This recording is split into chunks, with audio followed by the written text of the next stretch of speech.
if you're brand new to having food intolerances, sensitivities, allergies, or if you're at the point where you are just starting to suspect that, then here are some tips that can help you to gather some useful information to help you figure out if you are intolerant of certain foods. So the first one would be to create a timeline of events, and so this could be over the course of your whole life or perhaps leading up to symptoms. For example, in my case, my food intolerances started when I was 19. It was about 6 months after Hurricane Katrina, and for many years I thought, it's kind of odd that it was around that time frame, but that was until I realized every time I had mold exposure, I have a lot of symptoms. And so I finally made the connection that when we did go back home, there was a lot of mold exposure because the whole city was full of mold. You could actually smell the stench from the other side of the river of not just mold, but also like things decomposing. To be able to smell it that much, there had to be a high level of environmental toxins. So things like that you want to look for. Have you been exposed to mold? Have you had surgery? Have you had a traumatic event? Have you taken antibiotics for something? Things like that could go in your timeline. And then also, of course, what symptoms you had and when you had them. You may not remember exact dates, but if you can get kind of close, you may start to notice a pattern. Number 2, and this is going to be more of a day-to-day thing, is a good old-fashioned food diary. You could go the route of pen and paper. That's how I did it initially. I'm sure there are digital formats for that now that you could use.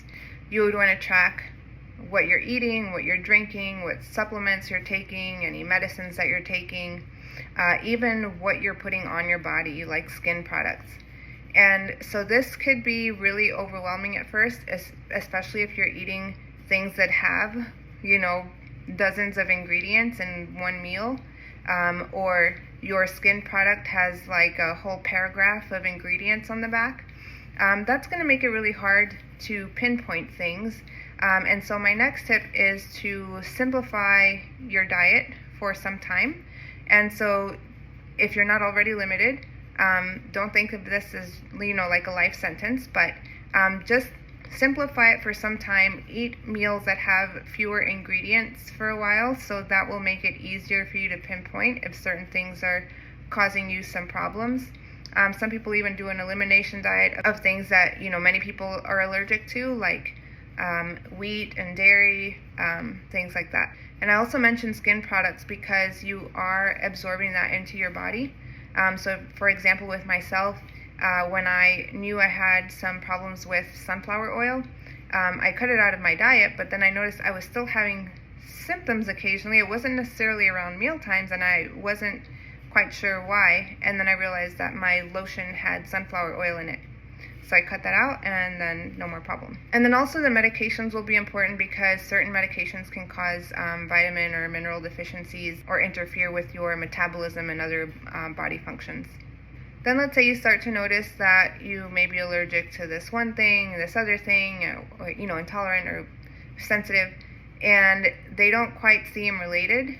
Then you need to remember that you have to think outside of your usual food groups of like fruits, vegetables, grains, and also think in other terms like, are these all maybe high histamine foods or high salicylate foods?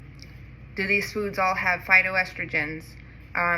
Am I buying conventional foods and these are all on the high, pesticide list? And these may not be things that you're already familiar with, so it's going to require a lot of education or working with a holistic practitioner, nutritionist, someone who's familiar with these things.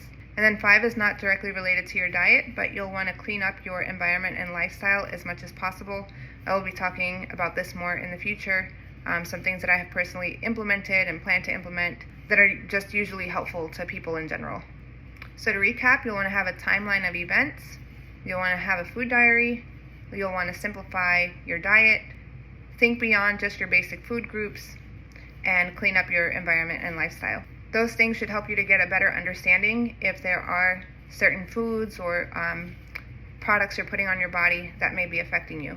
In future videos, we'll go into more in-depth things that you can do to continue to gather information and also to help yourself improve your health.